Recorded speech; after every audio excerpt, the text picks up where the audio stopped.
Aloha, welcome to Hopes from Makiki. I'm Pastor Corey, and we'll be talking about devotion, part 3. Let me read that passage again from Acts 2, verses 42 to 47 with you. They devoted themselves to the apostles' teaching, and to the fellowship, to the breaking of bread, and to prayer. Everyone was filled with awe, and many wonders and miraculous signs were done by the apostles. All the believers were together, and had everything in common. Selling their possessions and goods, they gave to anyone as he had need. Every day, they continued to meet together in the temple courts. They broke bread in their homes and ate together with glad and sincere hearts, praising God and enjoying the favor of all the people. And the Lord added to the number daily those who were being saved. I'm told that some people are a little surprised or disappointed when I speak of myself as being less than an exemplary husband, father, son, friend, or even pastor. Why do I continue speaking of myself in that way? The reason is simply that even as I desire God's work in me to be complete, I know that it won't be completed on this side of heaven. And that if someone is in Christ, the way to respond is not to first do things right, or try at least, but to first of all be loved by God. And then for the sake of transformation into the likeness of Christ, to believe and cooperate and wait and hope for the Lord. What I speak of today, giving to the needs of others and praising God, flow out from the Father's heart in the same way. We are first blessed by God, and when we recognize that He is the source of our relative abundance, we give to those who have less in order to show our love for them by giving them out of that relative abundance. This results in both the givers and receivers telling stories of God's goodness.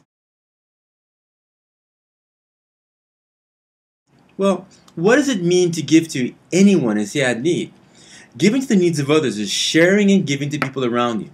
Firstly to believers, then anyone else, to meet their need. But we need to be careful about giving to someone else to meet our own need to be needed.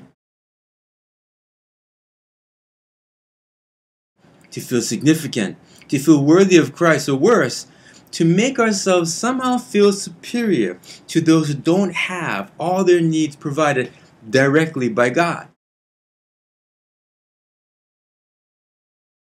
3 keys to understanding this, giving to the needs of others, in the book of Acts are that, firstly, the evidence that Luke observes here were that there were no unmet needs among the disciples in Acts 4 verse 34.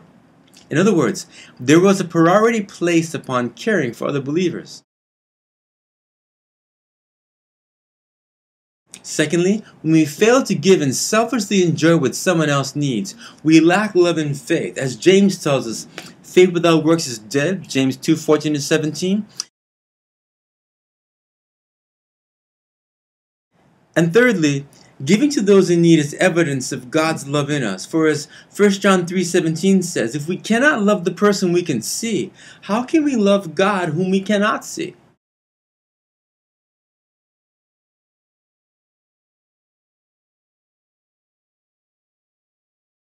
Well, what does it mean to be praising God? The phrase translated as praising God here is aineo theos, or telling stories about God's goodness and blessing.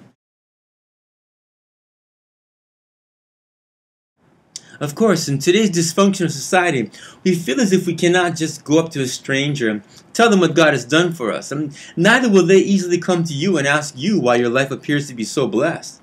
It gets complicated too when you find yourself in a world that's increasingly hostile to biblical Christianity, where even your constitutional rights to freedom of belief, expression, and self-defense are in danger of being taken away.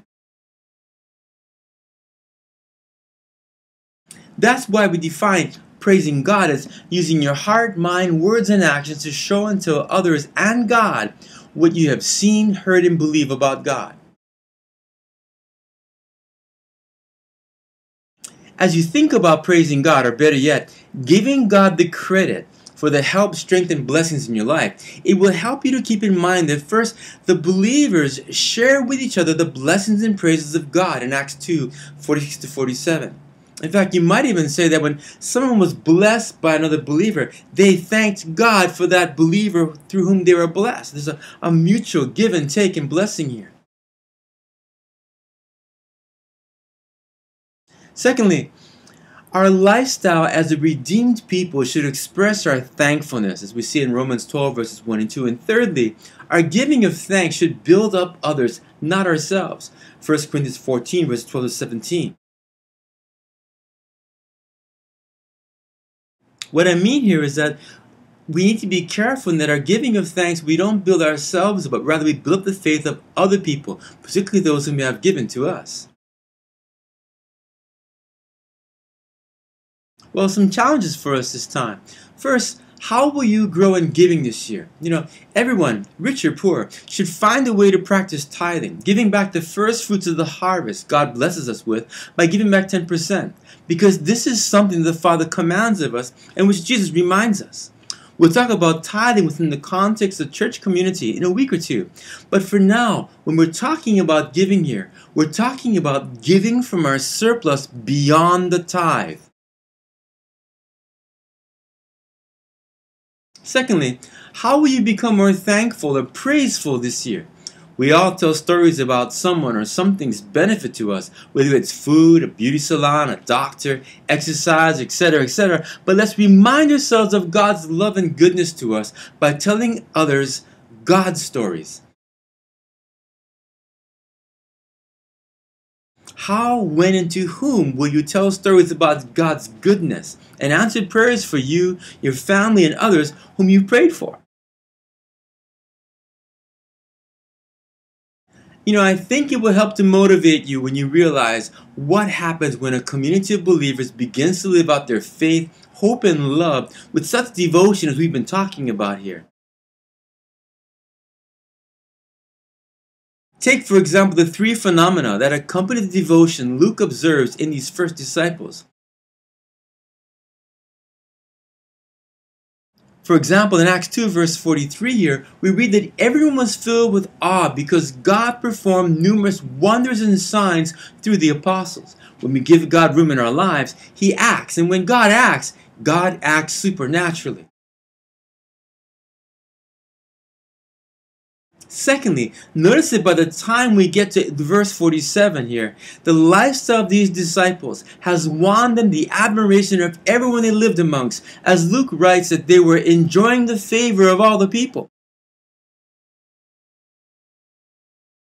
And lastly, every day people were coming to faith in Christ and joining them despite the persecution they would face. Wouldn't you like to experience these things here at Hope Makiki too?